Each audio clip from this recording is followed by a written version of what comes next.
dedim du segnali Ürettim bana yaşamanı İyisen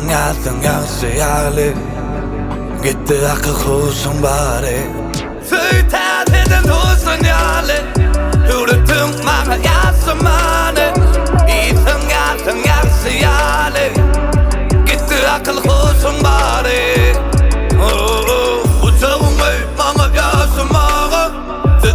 Sana bakın yaşatmağa Geceler nay Günnize güllesin Gücüme güç verer her güllesin Başkasına yürekte yer yok Sen yıkıtak sana minde slid yok Maksadım çıp böyle sen sürün Suyundan maslap öğüne gelin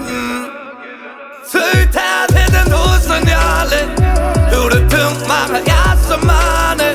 İyisen yaşayali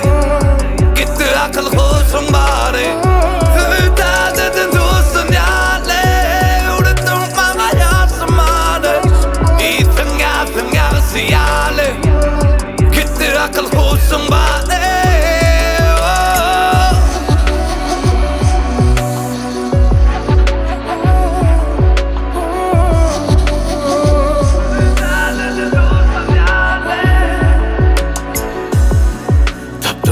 Aklımı senle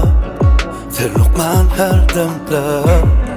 Oranı hiç kime vermen Yanımda ol her dem Yanmalım olsa sen sevimden yansın Arıma senden uzakla varsın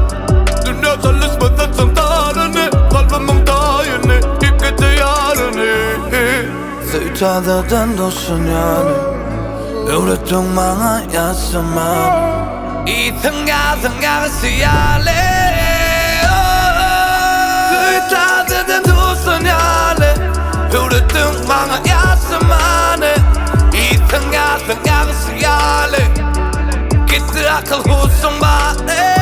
Söyle dedim du sinyali Ürettin bana yaşamanı İyisen yaşayali Gitti akıl huşun bari Ama yaşamanı İyisen yaşayali Gitti akıl huşun bari